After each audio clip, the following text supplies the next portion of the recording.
Kunun kari Mali furancɛ fanga ɲɛmɔgɔ colonel Asimi Goita ye colonel Abdoulaye Maiga sugandi ka kɛ jamanatigi dankan ye a kɛra ka Choguel Kokala Maiga nɔrɔ bila o bɔlen kɔfɛ cala ka sabu kɛ a ka kɛnɛya kow ye o kungo na ɲɛɲɛ an bɛn'o tɛntɛn bi k'o di aw ma Malikura kunnafoniw kɔnɔ. Bɛrɛbɛrɛli tɔn minnu bɛ jamana kɔnɔna la ni u tun kɛlen don ka jamanatigi kɔrɔ Ibrahim Boubacar Keita ka fanga la fasa y'a jira k'a fɔ ko furancɛ fanga ɲɛmɔgɔw ka san 2 fanga mara ko a kɛra gɛlɛya camanba ye Mali jamana kɔnɔ o senfɛ bi an ye kunnafoni minnu fɛnɛ sɔrɔ a masuruya mɔgɔw fɛ n'o ye jamanatigi kɔrɔ Ibrahim Boubacar Keita ye an bɛn'o lase aw ma. Coronavirus bana kun ka kunun kari utukalo tile 21 san 2022 o kunnafoni di senfɛ a yirala k'a fɔ kɛnɛya minisiriso fɛ ko mɔgɔ ba 31 ni mɔgɔ 200 ani mɔgɔ 60 de bɛ coronavirus bana bɛ minnu na ninnu mana kɛ aw ka kunnafoniw la kumaba dɔ ye sanga 30 kɔnɔ k'a lase aw ma Mariam Traoré fɛ ka bɔ VOA soba kɔnɔ studio 6 na a y'aw bisimila.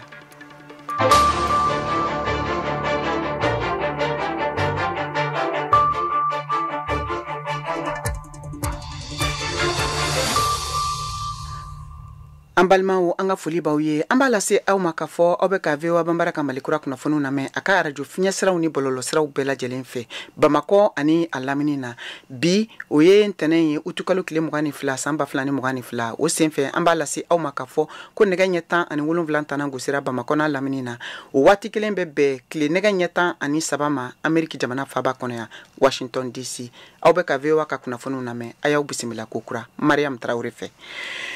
An bɛ taa ni kunnafoniw ye Bamakɔ a yirala k'a fɔ bi ntɛnɛn sɔgɔma faso jama ani ka fara bɛrɛbɛrɛli tɔnw kan olu bɛɛ lajɛlen bɔra ka taa minisiriso la min ni a ka baara bɛnnen don jamana kɔnɔ mara o ɲɛbila a n'a la taaɲɛ baaraw ma n'a bɛ wele ko ministère de l'administration territoriale a yirala k'a fɔ fɛn min ye kalata baaraw ye olu ka kan ka kɛ sen kan nin jamakulu y'u kunda ni ministère kofɔlen ka kun jumɛn na walasa aw ni ne ka se k'o ɲɛdɔn VOA ka lasigiden min bɛ Bamakɔ ni o ye Mohamed Daɲoko ye ale b'a kɛnɛ kan an y'a lasɔrɔ nɛgɛ kan ni waati in na a bɛna walawalali kɛ an ye Mohamed Daɲoko i n'u la ni tulo b'an na i bisimila. Mariam Traoré ani wula an bɛ yan an ala sɔnna. Ayiwa wulada in na an y'a mɛn k'a fɔ Mali bɛrɛbɛrɛli tɔn ani faso jama kulu caman bɔra ka taa minisiriso min sigilen don mara yiriwali baaraw kama o kɔnɔna la n'a bɛ wele ko ministère de l'administration territoriale i bɛ se k'a walawala an ye mun de kɛra malidenw bɛ mun makɔnɔ ni la ye nin waati in na. Mariam i ka dɔn k'a fɔ an b'a kɛnɛ kan sa yɔrɔ min tɔgɔ ko Centre international de conférence de Bamako a baaraw u bɛ sen na nin wagati in na o ye jumɛn o de ye k'a fɔ sariyasun min n'ale kɔni bɛ kalafiliw boloda o jɔsen 7 la y'a jira k'a fɔ i ka dɔn kulu min sigira sen kan n'an k'ale ma ko autorité indépendante de gestion des élections n'ale bɛ kalafiliw yɛrɛ ɲɛnabɔ o kɔnɔna la a yirala k'a fɔ maa 15 olu de kan ka kɛ minnu bɛ seerew tigɛ o maa 15 la mun ye fanga tigilamaw ye olu ka maa 8 o b'o la mun ye partiw ye olu ka maa 4 ani jɛkulu tɔw olu ka maa 3 i ka dɔn minisiriso min i ka dɔn n'ale kɔni ɲɛsinen don nin baaraw bɛɛ lajɛlen ma n'o ye ministre de l'administration territoriale ye o la sa ale ni i ka dɔn nin parti kofɔlen mɔgɔw u tɛmɛ o ɲɔgɔn ye o kɛra juillet kalo tile 21 ye fo ka taa bila a 22 la mun na a yirala k'a fɔ partiw ani kulu tɔw i ka dɔn mun ye société civile maaw ye u ka bɛn a kan u k'u ka maaw sugandi mun ye parti maa 4 ani kulu tɔw maa 3 minnu bɛ kɛ nin kulu kɔnɔ nka u ma ɲɛ a la u ma ɲɛ a la mun kɛ mun ye ministère maaw ye olu kɔni y'a ɲini sisan kɔni mun ye nin parti ni fɛnw ye u ka na n'u ka sɛbɛnw ye o la parti 200 ani 73 de tun bɛ yen société civile kulu min tun bɛ yen o tun ye 96 ye u bɛɛ ka mɔgɔw di cɛ kelen ani muso kelen sabula ministère y'a jira k'a fɔ ni partiw ni kulu tɔw tɛ ka se ka ɲɛ a la maa minnu bɛ sugandi n'u tɛ ka se ka ɲɛ a la a bɛna kɛ mun ye o de ye tirage au sort ye mun ye ka tɔgɔw bila balan dɔ kɔnɔ k'a ta kunfɛ ni a bɛnna maa minnu ma olu bɛ sigi o la sa an bɛ o baara de la nin kɛnɛ in kan i ka dɔn uti kalo tile 3 fo ka taa bila a tile 10 na baara min kɛra ministère la o la parti 75 maa de taara ani i ka dɔn mun ye société civile maaw ye o kɔni o organisation 11 donc o baaraw de bɛ sen na a baaraw ma ban fɔlɔ ni o baaraw bɛɛ de kun cɛla tuma na sa partiw maaw olu na dɔn société civile maaw olu na dɔn. ni diyara ye Mohamed ni tun ye Mohamed Danyogo VOA ka lasigiden ka bɔ Bamakɔ ka laseliw ye an ka foli b'a ye ka tɛmɛ ni Mali kura kunnafoniw ye kunun kari a yirala k'a fɔ Mali jamanatigi ni o ye colonel Asimi Goita ye bataki dɔ la tɛmɛ jabaraniso ORTM gale kan min senfɛ a yirala k'a fɔ ko colonel Abdoulaye Maiga de sugandira ka kɛ Mali jamanatigi dankan ye min kɛra ka Choguel Kokala Maiga k'o nɔrɔ bila hakililajigila ni y'a tile damadɔ ye Choguel Kokala Maiga bolo bɔra ca la ka sabu kɛ a ka kɛnɛya kow ye VOA tɔgɔla Kayatu Traoré bɛ o kunnafoniw lase. Depuis un certain temps, le gouvernement de la République du Mali ka fara a ka mara kutigiso ɲɛmɔgɔya kan colonel Abdoulaye Maiga ne a si bɛ san 40 ɲɔgɔnna la tun ye fanga ka kuma latɛmɛla fɛnɛ ye sani a ka sugandili cɛ ka mara kutigiso kotigiya kɛ san 2021 na colonel Abdoulaye Maiga tun tɛ mɔgɔ lakodɔnnenba ye a yera kosɛbɛ waati laban ninnu la Mali furuba jabaraniw kan ka Mali gouvernement ka laseli kɛrɛnkɛrɛnnenbaw de kɛ misali la kangarida gɛlɛn minnu ne Mali jamana ye a kɛ ka ɲɛsin Faransi jamana ma colonel Maiga jatelen tun tɛ kosɛbɛ colonelu fɛ minnu ye fanga dafiri kɛ san 2000 ani mugan waati la nga a ka masurunyali Mali cɛ gɛlɛn fanga tigi fɛrɛfɛ dalen bɛ kɛnɛ kan sabila a kɛra cɛ ye min ye a jɔyɔrɔ gɛlɛn fa Mali ni Faransi ne a dɛmɛbagaw cɛla mankan la min senfɛ Faransi jamana labilala Mali fɛ ko u k'u ka minɛnw cɛ ka bɔ Mali jamana kɔnɔna na mɛ kalo san 2021 waati fanga dafiri filanan kɔfɛ colonel Maiga ka sugandili ka premier ministeriya baara nɔrɔbilaw baaraw kɛ fɔlɔ bɛ Mali fangaso kunba fila ninnu ɲɛmɔgɔw kɛ sɔrɔdasi jaratigiw ye k'a sɔrɔ duniya marakɛla baw tun ye jagoya bila colonel fanga dafirikɛla ninnu kan kabini san 2020 waati la ko u ka jamana fanga kun fɔlɔ fila ninnu to civiliw bolo o de hukumu kɔnɔna na Choguel Kokala Maiga n'ale ye Mali politiki gɔnkɔrɔba ye sugandira u fɛ k'a kɛ Mali premier ministre ye san 2021 fanga dafiriku filanan kɔfɛ colonel ninnu fɛ Choguel Kokala Maiga ladara lapitaniso la nin ye a tile 8 ye ko k'a sabu kɛ dusukunlabana ye kɛnɛya baarakɛla ɲɛmɔgɔ dɔ ka fɔ la nka ka ta o don ma ka ta o waati ma fo kana se sisan ma kunnafoni kelen fosi wɛrɛ ma di fanga mɔgɔw fɛ a ka taabolo kan 25 février 2022 ne tun ye Kayatu Traoré ka laseliw ye hali bi an bɛ to Mali jamana kɔnɔ ka kɛɲɛ ni jamanatigi dankan kura n'o ye colonel Abdoulaye Maiga ye ka sugandili ye min kɛra ka Choguel Kokala Maiga ale nɔrɔ bila a yirala k'a fɔ kumaɲɔgɔnya ani fɔɲɔgɔnkɔ ni faamuyabaliya bɛ ɲini ka don malidenw ni ɲɔgɔn cɛ ka kɛɲɛ ni kunnafoni ye min binna ka kɛ bataki ye kunu jamana ɲɛmɔgɔw fɛ Mariam Kuyate VOA tɔgɔla ka bɔ Bamakɔ ye maliden dɔw ka hakilina sɔrɔ an ko lamɛn ka kɛɲɛ ni Choguel Kokala Maiga ka nɔlabilali ye mara minisiri colonel Abdoulaye Maiga fɛ yɛlɛwolotɔ n'o ye furancɛla tɛmɛ fanga jukɔrɔmadonba ye o ɲɛma ka fɔla ko nin hakilina in bɛ se ka fiɲɛ don baaraw taabolo la Adama Diarra n'a bɛ wele ko Ben le Cerveau laadala ni premier ministre ni a bɛ taama kunguruninw kɛ walima a bɛ taama boloda min b'a nɔlabila o ye ministre de la défense o kɔfɛ ministre de la justice o kɔfɛ le ministre de la refondation comme o de ye cɛmancɛla fanga yɛrɛ ka priorité ba saba ye ka kɛɲɛ ni o ye jɔyɔrɔ 4nan o de bɛ ministre de l'administration territoriale ani porte-parole du gouvernement o de b'o bolo gouvernement yɛrɛ ordre de préséance kɔnɔna na ordre de nomination kɔnɔ donc o y'a to bi ni jamana ɲɛmaa y'a kanu ko ale de ko baara kɛ an b'a faamu k'a bila minɛn min kɔnɔ tɔ saba in ka baara bonya kama premier ministre y'a fana mana kalifa o ma a bɛ se ka fiɲɛ don baara la politiki jɛkulu min sigilen don furancɛla tɛmɛ fanga labɛnko ɲuman kama cadre d'échange pour une transition réussie olu bɛ taa nin hakilina kelen fɛ Ismaël Sako u ka kuma lasela don a bɛ kɛrɛfɛden na halisa min tun cɛ ka ɲi ni civil tun bilala yen a tun bɛ se ka kɛ sababu ye ka nɔgɔya ni kuma da di Mali ma ani CEDEAO cɛ ani farajɛ jamanaw cɛ o tun tɛ foyi b'an ka yɛrɛ hɔrɔnya kama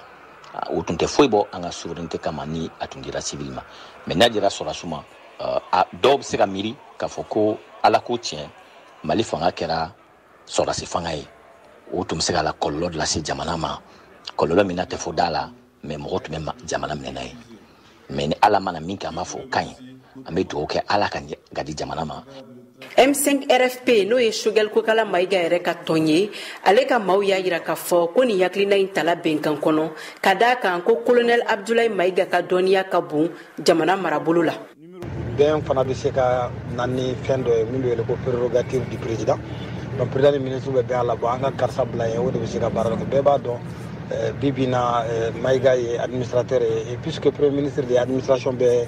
Niamey, donc moi même administration donc Kosovo Fana, le ministre de M5 ko ben côté ça il s'agit d'une équipe. Et je crois que le grand maire colonel Abdoulaye Maïga c'est ka baraka a bɛ ɲini ka dɔgɔkun fila bɔ bi premier ministre n'o ye Choguel Kokala Maïga ye a t'a la k'a ka fanga ɲɛmɔgɔya baaraw lawaleya ka sababu kɛ degun dɔɔni ye kɛnɛyako fan fɛ a nɔlabila n'o ye mara ministre ye Abdoulaye Maïga ale kɔni bɛna a seko kɛ yani a ka sigi ka na a ka fanga ɲɛmɔgɔya la. Mariam Kuyati ka laseli don Bamako, VOA Bambara. Alibi ambeto Bamako ka kɛ ni colonel Abdoulaye Maïga ka sugandili ye ka kɛ Mali jamanatigi dankan ye ni waati in na min kunnafoniw la tɛmɛna ORTM jabarani gale kan kunu Bamako dugu kɔnɔna la n'o bɛnna Karima. Malidenw kɔni bɛ k'u hakilina di Alibi Mohamed Danyogo VOA tɔgɔla ka bɔ Bamako fɛnɛ y'a ka kuma baranin ta ka jigin dugu kɔnɔ a ye maliden dɔw ka hakilinaw sɔrɔ ni sugandili in kan an k'o lamɛn. A nana bila yen colonel dɔ fɛ o fana bɛ an bila ka hakili jagabɔ dɔw kɛ k'a ye k'a fɔ depuis transition daminɛ waati la minnu ye coup d'état kɛ u tun t'a fɛ ka président ni premier ministre di mɔgɔ wɛrɛ ma nka farafinna tilebiyanfan jɛkuluba min n'a y'o ko CEDEAO olu de ye papa guwan u ma kosɛbɛ fɔ u jɛn'a kɔ ka taa colonel à la retraite badaw k'o kɛ furancɛ fanga ɲɛmaa ye ka tila ka Mukutari Wani kɛ premier ministre ye i n'a fɔ charte tun ye a fana fɔ cogo min na ko premier ministre fana kɛ sibiri kalo kɔnɔntɔn o kɔfɛ o ye olu galon ka bɔ yen Asimi nana kɛ furancɛ fanga ɲɛmaa ye ka Choguel Kokala Maïga kɛ a premier ministre ye kalo 14 o kɔfɛ kibaruya nana se an ma bɔlɔlɔ siraw fɛ o ma sɔrɔ sira tilenenbaw fɛ ko premier ministre k'a man kɛnɛ nka min ye primature yɛrɛ ka bɔlɔlɔ sira ye n'a bɛ f'o ma ko primature ka page Facebook olu kɔni y'a fɔ k'a fɔ ko dɔgɔtɔrɔw ye a bila sɛgɛnnafiɲɛ diyagoyalen na k'a bɛ ka sɛgɛn lafiya ka a remplacer Surasiw la waati in kɔnɔ o b'a yira n na k'a fɔ ko Surasiw kɔni fana tun bɛ premier ministre jɔyɔrɔ in nɔfɛ depuis a daminɛ la cogo min na o laɲini kɔni dɔ sabatilen filɛ nin ye hali ni y'a sɔrɔ u ma ko diyagoya kɛ Ala yɛrɛ nana n'a ka na ye. Jamana ɲɛmaa ye mɔgɔ wɛrɛ min sugandi ni k'a bila premier ministre nɔ la wagati ni ko la ne kɔni fɛ o ye hakilina ɲuman ye o ye waleya ɲuman ye n'i y'a ta ka jateminɛ an ye dɔgɔkun kelen bɛɛ kɛ premier ministre t'an bolo donc o yɔrɔ ko o bila ten tɔ ne kɔni fɛ o tɛ ko ɲumanba ye ten donc ni mɔgɔ sɔrɔla min bɛ se ka a jɔyɔrɔ fa yan'a kɛnɛya kuma cɛ o kɔni mirina ɲuman ye. premier ministre ka ni intérim ko in an bɛ tout d'abord an bɛ dugawu kɛ a ye n'a bɛ repos la Ala ka repos ɲuman d'a ma n'a bɛ bana la Ala ka kɛnɛya ɲuman d'a ma donc mais plus d'une semaine maintenant premier ministre ka ye donc journaliste bɛ ka fɔ ko a man kɛnɛ communicant bɛ ka fɔ ko non a bɛ repos la donc mɔgɔ t'a dɔn maliyɛnw t'a dɔn min ta ye tiɲɛ ye min ta tɛ tiɲɛ donc c'est maintenant fanga tigilamɔgɔw kan ka kunnafoni ɲɛnama de di maliyɛnw ma k'a dɔn k'a fɔ ko an ka premier ministre man kɛnɛ premier ministre bɛ nin fɛn de la wala pour que transition kana gɛlɛya sɔrɔ an ye nin bila nɔ na. Ne kɔni siranya bɛ ne la dɔɔnin a ko la parce que mɔgɔ minnu mɛna ka bila nɔ la en attendant c'est vrai en attendant mais premier ministre colonel kɔni de don an kana ɲinɛ fɛn kɔ a daminɛ la parce que a fɔra ko premier ministre civil est-ce que nin tɛna to ye wa c'est sarti ma violé wa voilà o de kɔni ne kɔni hakilinata ye. Ka kɛ ni furancɛ fanga ka sigili ye sen kan san fila u ye baara minnu kɛ jamana kɔnɔna la a yirala k'a fɔ jɛkulu min ni o ye bɛrɛbɛrɛli tɔn ye n'u faralen don ɲɔgɔn kan ka jamanatigi kɔrɔ Ibrahim Boubacar Keita ka fanga kɔkɔrɔma dun olu y'a yira k'a fɔ ko baaraw kɔni taabolo ma ɲa caman kɛra mais ko caman wɛrɛw bɛ yen minnu ma se ka kɛ VOA tɔgɔla bɛ Keyatu Traoré ye a ka kuma barani tɛnkun Amadu Koyita la ale ye ministre kɔrɔ ye bɛrɛbɛrɛli tɔn min bɛ jamana kɔnɔ n'a bɛ wele ko PS Yelenkura o ɲɛmaa don ka bɔ Bamakɔ an ka hakilina lamɛn transition n'o ye furancɛ fanga ye olu ka san fila kan. 18 août 2020 18 août 2022 CNSP olu ye président Ibrahim Boubacar Keïta ala ka hinɛ la ka fanga ɲɔngiri président min ni maliyɛnw ko danaya da ka 2013 ka tila ka danaya kurakura 2018 n'a kuma seko la jamana ye fanga tali min fɔra olu nana ka fanga ta nka san 2 kɔfɛ lakana yɛrɛ sira kan gɛlɛya caman bɛ yen an b'a dɔn an ka sɔrɔsiw u b'u seko la mais hali bi terrorisme kɛlɛ a ma nɔgɔn o la an kun y'a fɔ a kuma mɔgɔ si kana terrorisme kɛlɛ kɛ politique kɛlɛ donc défiw bɛ yen nɔ hali bi mais an bɛ an ka sɔrɔsiw kɔ an b'u dɛmɛ an b'a ɲini ala fɛ ala ka sɛbɛya d'u ma juguw kan. Sɔrɔsiw ye a yira k'a fɔ k'a fanga dafili waati la u ye fanga ta kan ko k'a sababu kɛ marakujugu de tun bɛ jamana kɔnɔ o de tun lawarala yala o layidu dikan minnu n'olu di u fɛ olu lawaleyara an bɛ don min na i ko bi yan. O marakujugu fana kɔnɔna na logement sociaux n'o hakilila bɔra ala ka hinɛ président Amadou Toumani Touré la o logement sociaux tilali o kɛra problème ye o kɛra népotisme o kɛra favoritisme ye an y'a ye fana concours damadɔ organisé jamana nin kɔnɔ kana concours b'o la gɛlɛya b'o la hali bi polisiw concours gɛlɛya b'o la hali bi bref min kun fɔra an ye k'a fɔ ko mara kɛ ko ɲuman misali ɲuman ma dɔw fana kan k'a fɔ ko sɛgɛn tun bɛ maliyɛnw na ko dun ka fa sabatilen tɛ c'est vrai guerre bɛ yen bi ko guerre d'Ukraine o ye tiɲɛ ye o bɛ ka diɲɛ bɛɛ frappé nka bolofa bɛ ka taa anw ta kan parce que ne ye jateminɛ kɛ hali dun nafɛn minnu bɛ bɔ anw fɛ yan n'o ye ɲɔ ye n'o ye malo ye n'o ye sɔ ye n'o ye fini ye a si tɛ se ka san Mali la bi Mali la sukaro kilo bɛ bi 160 la Mali la malilɛ k'a to 30 la dɔrɔmɛ 10 de farala kan ka na 40 na bi sɔ kilo bɛ taa fo 100 la fini kilo bɛ t'i jɔ fo 130 la gɛlɛya b'an ka jamana kɔnɔ hali n'i ye taji fana jateminɛ ni an bɛ sous région min kɔnɔ n'o ye CEDEAO ye ani IMOA bɛɛ b'a dɔn k'a fɔ dɔ farala taji kan o ye tiɲɛ mais n'o nana jamana fana k'i jɔyɔrɔ kan k'i jɔyɔrɔ fa n'o ye ka se ka subvention dɔw kɛ min bɛ se ka to jamanadenw b'o gɛlɛya supporter mais n'i ye jateminɛ kɛ an ka gasoil sɔngɔ de ka ca ni sous région bɛɛ ta ye dɔw b'a fɔ ko a porte an fɛ o ye tiɲɛ ye mais porte Niger porte Burkina mun de la olu ka gasoil bɛ bi 130 ni kɔ la anw bɛ 170 ni kɔ la k'a fɔ min hakilina fɛn o fɛn fɔra ko min na ni coup d'état ni en 2018 n'i y'a ta kelen o kelen cadre ka hakilina na an ye jateminɛ kɛ avancement na si la layidu fana kun taara olu mana fanga tali kama olu nana de ka jamanadenw bɛn ni ala sɔnna ma olu bɛ élection organiser joona ka fanga lasigi jamanadenw ma démocratie kɔnɔna na engagement fɔlɔ min taara n'o kɛra 18 mois o fana ma se ka respecter o taara kucɛ sanction na bi kalo 24 de farala kan an b'a ɲini ala fɛ o kalo 24 fana an ka se ka baara kɛ pour que o se k'o respecter cogo min na an y'a ye politique kunda o le ka maliyɛnw ka fara ɲɔgɔn kan kɛra farafarali le hali minnu yɛrɛ ye mouvement kɛ n'a fɔ ko M5 olu fana si bɛnnen tɛ bi cadre ka nin wulikajɔ in kun ye mun de ye kɛrɛnkɛrɛnnenya la gɛlɛya b'an ka jamana kɔnɔ bi an ka kan jamanadenw bɛɛ an ko transition ye waati ye furufuru waati tɛ farafarali waati tɛ transition ye waati ye jamanadenw bɛɛ de kan ka fara ɲɔgɔn kan jamanadenw bɛɛ ni hakilina o ye tiɲɛ ye nka Mali n'a bɛɛ de ta ye surtout défiw ka ca jamana kɔnɔ n'a fɔra o bɛɛ kɔnɔna na maliyɛnw dɔw kɛmɛ ko dɔw ye jamanaden jugu ye dɔw ye jamanaden ɲumanw ye i n'a fɔ k'a fɔ dɔw de bɛ yen nɔ minnu bɛ o baramɛti b'u bolo an ka bɔ nin bɛɛ kɔnɔ o la cadre ye welewele b'a bɛɛ kɛ maliyɛn bɛɛ fɛ ani autorité transition n'o ye président la transition ye k'a ka kan bɛɛ ka fara ɲɔgɔn kan pour que an ka bɔ nin gɛlɛya kɔnɔna na donc an y'o de communiqué kɛ pour les 2 ans de la transition pour que maliyɛnw k'a dɔn min bɛ yen maliyɛnw ka se ka tiɲɛ dɔn maliyɛnw ka wuli k'u jɔ an ka bɔ propagande kɔnɔna na an ka bɔ populisme kɔnɔna na an ka na Mali danbe kɔnɔna na. Nin tun ye Mali ministre kɔrɔ Amadou Koita ale ka laseliw ye Keyatu Traoré ka kuma baranin na.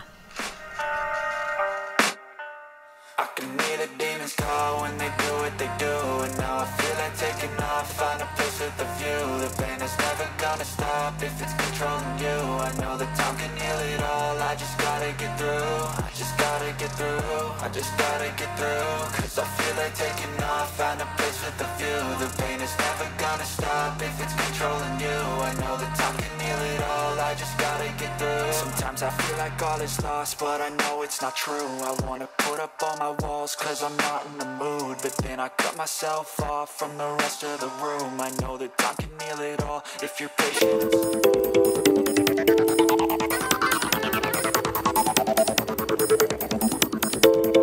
VOA Afrique ni VOA Afrique ye buna adamadenw lafiyara kunnafoni ko la. An balimaw a y'aw bisimila aw bɛ ka VOA Bambara ka malikura kunnafoniw lamɛn nin waati in na a ka radio fiɲɛsiraw bɛɛ lajɛlen fɛ Bamakɔ n'a lamini ye fiɲɛ turukala 102 o fiɲɛsira ye Nioro du Sahel aw b'an sɔrɔ radio émergence ka 99 ani tomi 6 kan Buguni radio Kumase 92 o fiɲɛsira fɛ Yuwarukaw bɛ se k'an sɔrɔ radio Dunuya sanfɛ 101 ani tomi 2 o fiɲɛsira fɛ Koro o ye radio Orona ye 93 ani tomi 2 Gawo fiɲɛ turukala 106 tomi 1 Tumutu o ye fiɲɛ turukala 93 tomi 3 ye an ka bɔlɔlɔ sira bɛ www.voabambara.com aw bɛ se k'an sɔrɔ an ka page Facebook kan VOA Bambara ka fara YouTube ani Instagram kan VOA Bambara Malikura kunnafoniw bɛ ka lase aw ma ni waati in na Mariam Traoré fɛ ka bɔ VOA Soba kɔnɔ Washington DC amta kɛnɛya ministri so ka bulon kɔnɔ Bamakɔ kunu kari no bɛna utukalo kile 21 samba filani 22 ma u y'a yira k'a fɔ mɔgɔ 800 ni mɔgɔ 2 olu de sɛgɛsɛgɛra ka dɔn ni coronavirus bana b'u la o senfɛ mɔgɔ 1 kura sɔrɔla ka fara banabaatɔ kan o ye coronavirus banabaatɔ Mali jamana kɔnɔ hakɛ kɛ mɔgɔ 31 ni mɔgɔ 200 ni mɔgɔ 60 maa minnu bɛ k'olu fatura dɔgɔtɔrɔso ani jamana fan wɛrɛw fɛ o hakɛ o ye mɔgɔ 770 ni mɔgɔ 30 ani mɔgɔ 9 min kunnafoni dira kɛnɛya ministri so ka kunu kari utukalo kile 21 o kunnafoni di senfɛ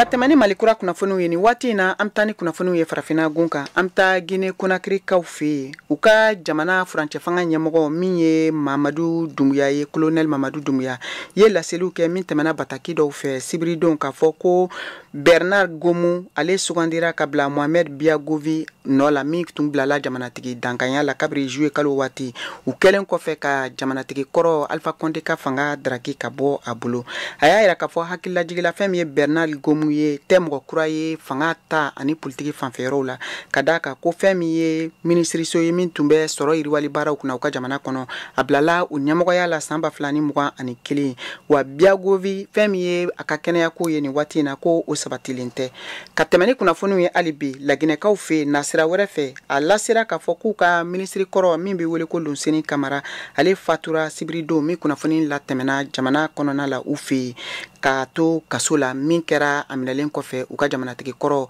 Alpha Condé ka fanga dafiri waatiw hakililajigila a fatura ka si to san 60 ani san 2 la min kunnafoni lasera Guinée Conakry jamana ɲɛmɔgɔw fɛ nasira wɛrɛw fɛ hali bi an taa Burkina Faso jamana kan a yirala k'a fɔ ko jɛkulu maramafɛntigiw ye dankari u ka pɔnba la min bɛ Kaya ani Dori sira kan n'a filɛ nin ye Burkina Faso camancɛ yanfan ka taa kɛɲɛkan fɛ o sen kelen fɛ fɛn min ye kamiyɔnba ye min bɛ dumuniw ni dadumunifɛnw ta o fɛnɛ u ye dankari kɛ o la min kɛra Gongusi ani Kaya fanfɛyɔrɔw la Kader Traoré VOA tɔgɔ la ka bɔ Wagadugu ale b'o kunnafoniw lase a ma Burkina Faso ngo lɔgɔkun min tɛmɛna ale ma nɔgɔya fasodenw fɛ lankana kow kan an bɛ bi ka walejugu ko munumunu salo daminɛ ni jamana camancɛ kɛɲɛ kanfan ye n'ale ka pɔn kan n'ale bɛ ba tugu tuguri ani wanobiyan cɛ maa jugu ye dugu jukɔrɔ mugujugu pɛrɛnta dɔ don ale pɔn ni dugu ma k'ale ci yaasa ka se ka ale walaka o kɛra sababu ye ka sira tigɛ Dori ani Kaya cɛ kabi sibirilon a siyako fɔlɔ tɛ nin ye ni maajugu bɛ nin pɔn ni walakara hakililajigira juillet kalo tile 15 tɛmɛnen maajugu tun ye ale pɔn ni walaka nka finitiw ka cikɛda min bɛ baara kɛra o ko ninnu senkɔrɔ n'an b'a wele ko génie militaire ale tun sera ka nin yɔrɔ nin dilan juillet kalo tile 20 tɛmɛnen ni mara kelen nin na jamana camancɛ kɛɲɛ kanfan fɛ kunnafoniw y'a yirana ko o yɔrɔ nin ka mara nafolo sɔrɔ ko ɲɛma n'an b'ale wele ko président du conseil régional économique ko maajugu ye ale nɔ minɛ ka tunu ni a ye nin walejugu nin kɛra jumalon tɛmɛni Kaya ani Kongo si sira kan kama sɔrɔ ale tun bɔra tile 2 taamana nin yɔrɔ ninnu na k'an to nin mara kelen nin kɔnɔ lamusalon tɛmɛni maajugu ye mobiliba dɔ bosi a bolibagaw ra Kaya ani Dori sira kan ale bolimafɛn nin tun fan ninnu ni dumunifɛnw le ye o ye nin chauffeur cɛ nin wajibiya ko ale ka se ka mobili nin boli fo ka se n'a ye olu ka daga kɔnɔ tile 2 tɛmɛnen o ye nin maa kɔfɛlen nin ɲɛsiri ani a ka dɛmɛbaga ka na olu bila saradakun na jamana kɔgɔdugu tilebinfan fɛ kɛrɛnkɛrɛnnenya la Banfora mara la maajugu ye taa don Mangodara ka kuran nɛgɛjuru dɔw ra o kɛra sababu ye ka nin dugu kɔfɔlen nin ben dibi kɔnɔ karilon sufɛ nin karilon kelen na jamana kɔrɔn fan fɛ taa ye Fadanguruma ka dɔgɔtɔrɔso ka filamarabon ta dugulenw bɔra ka se ka taa dɛmɛ lase nin yɔrɔ na yaasa tasuma tiɲɛni kana bonya nka an bɛ waati aw de bɛ kunnafoni mɔlen sɛnsɛnnin di anw ma bamanankan na VOA Afrique filɛ nin ye 102 fiɲɛ sira kan Bamako Mali la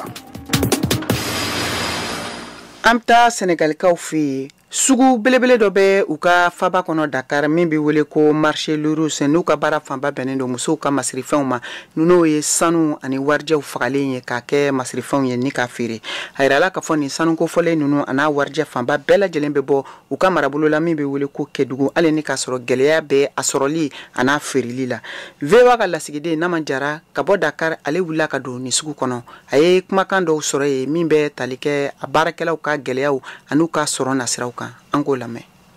Kédougou dugu caman ka kungo kɔnɔna dingɛw bɛ fan bɛɛ ani jiriw tigɛlen don sifinw fɛ sanu nɔfɛ nka Fode Keita Dimboli maire k'u bɛ ka dingɛ minnu sɛnɛ ani ka jiriw tigɛ o man ɲi dugukolo ma. U bɛ yɔrɔ mun exploiter la o de man ɲi population ma. Non seulement il produit mun utiliser kan ye c'est pas bon pour la santé. Mercure ni ani fɛn caman o bɛɛ bɛ combiner kan ne pour ka sanu nin sɔrɔ. N'i y'a o to ye sini les générations futures mais c'est des conséquences sur la santé. Mais environnement yɛrɛ ni nara Kédougou bi parce que yiri tɛ yan o yiriw bɛ taara u y'a bɛɛ terrasser ka bɛɛ tiɲɛ. Silakunda dugu yɔrɔ min bi ni sanu boli dabɔlen don sifinw ka ca yen kosɛbɛ ka bɔ jamana caman na i n'a fɔ Mali, Burkina, Laginɛ kana sanu bɔ. Wala Silakunda dugutigi ciden ba karamɔgɔ Suware ko i y'a ye sifinw donna sanu bɔ in na baara de tɛ yen n'o tɛ dugukolo ɲuman b'u bolo n'u ye marabagaw dɛmɛ sɔrɔ u bɛ se ka sɛnɛ kɛ. Dugukolo ɲuman bɛ jan dinero ka sɛnɛ kɛ matériel bari ni ka mɛ sɛnɛ ma fɔ matériel ka taa i bolo moyen ka taa i bolo la. Bari man sekunda jan sa mele ko moyen be kala be financement kala be jeune financier mais fusije be man sekunda tra maintenant pour khad dindingul de ma baroto ni ni ro khad baro soto opération setala bani ni unte barla immigration a me wala no a me opération la lono wala saka sifu mbali sanu bolola bara inata fode keita nana ka jira ka kan sigi ka kuma u ka kɛ u ni marabagaw ni ɲɔgɔn cɛ ka sifu ladɔniya u ka nin sanu bɔ cogo bɛ kɔlɔlɔ min lase dugukolo ma. Pour que solution trouver au manak il faut que état ka wuli junna jane anna dugukolo nin bɛ banna état ka wuli kana ani acteurs bɛ k'i sigi population qui la long aw bɛ mɛn yɛrɛ tan a ka ɲi o mais sini a ma ɲi ma n'a banna i tɛ se ka fɛn exploiter parce que i b'a sɔrɔ yɛrɛ dugukolo bɛɛ banna n'est-ce pas donc population sensibilisée o la deno fana k'u dɛmɛ barikuna ni y'a ye denu taara exploitation na parce que baara de t'a bolo ni baara ɲuman b'a bolo a tɛ taa exploitation na o. Fode Keita ko fana Senegali marabagaw ma Kédougou mairie sen do sanu baara in na k'a bɛ dugu jukɔrɔ ko ministre de bolo kan o kama k'a y'a ɲini Senegali marabagaw fɛ u fana sen ka don sanu baara in na. Nama Jara, Kédougou, VOA Bambara. VOA Afrique. Kuma lase so kelen min bɛ kunnafoni tɛntɛn ni k'a fɛsɛfɛsɛ ka kungun na ɲɛɲɛ bɔ ɲɔgɔn na ni ka sɔrɔ ka kisɛ la k'i ka jɛlen di aw ma. Ka tɛmɛ ni kunnafoniw ye Saka Tarawele ka farikolo ɲɛnajɛ kunnafoniw an ka jɛ an k'o lamɛn.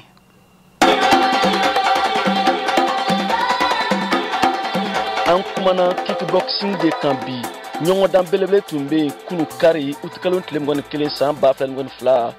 su daminɛ na Palais des Sports Salamatu Maïga la Bamako o ɲɔgɔndan kɛnɛ kan Mali Kickboxing Fédération ɲɛma Dr Abdoulaye Kulubali y'a ka nisɔndiya yira Mali bɛna ye ɲɔgɔndan belebele wɛrɛ kɛnɛ kan min bɛ kickboxing kofɔ novembre kalo nata la n'an ko tournoi émerge diɲɛ jamana caman bɛ ɲɔgɔn sɔrɔ o kɛnɛ kan. Combat u jara kosɛbɛ an ka athlètes u y'a yira k'a fɔ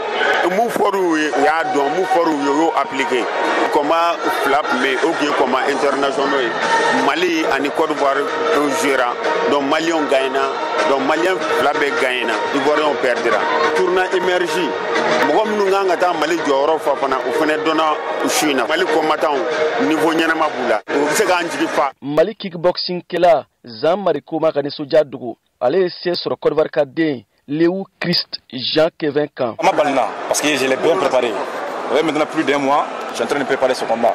avec mon coach. Vraiment, ni baram ngai bo na faye quoi. Sinon ma gela fo yala. Mo faut toujours am robe de mel là toujours. Même de bien famille bala. Ou bien encourager.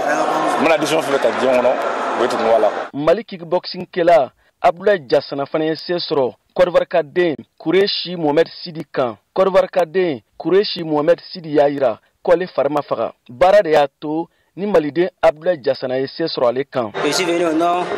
de la Fédération ivoirienne de kickboxing. C'est le meilleur qui gagne. Celui qui gagne, c'est pas parce que le perdant il connaît rien. Kasanga gɛlɛya min bɛ Mali ni Côte d'Ivoire ni ɲɔgɔn cɛ a bɛ tile damadɔ bɔ sisan. Côte d'Ivoire ka den Kureshi Mohamed Sidi ka fɔ la ale ma gɛlɛya sɔrɔ a ka nali la Mali kɔnɔ. Je suis au Mali depuis moi, mais je suis venu. Je suis fier de vous. Je me sens à l'aise, je me sens même pas gêné. Je me promène avec mes habits ivoiriens. Il n'y a pas quelqu'un qui s'est arrêté devant moi pour aller me parler du mal. Je me promène comme je veux dans le Telmani et je rentre dans Bagage Sotrama, je rentre dedans et je balade partout. Kickboxing be Mali la a bɛ san damadɔ bɔ sisan.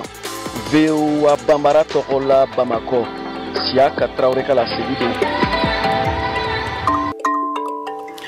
Haywa balmao aya famu cogo mina ni de bena dansigi aw ka bi malikura kunnafoniw la min la bɛnna seko ka cɛjan Cheikh Tiro fɛ an ka nɛgɛw karafe o tun bɛ Patrick Deya bolo jamukan la siraw ma Mariam Traoré fɛ ka bɔ VOA soba kɔnɔ Washington DC aw ni ce aw ka kulomajɔ la aw kan bɛn waati wɛrɛ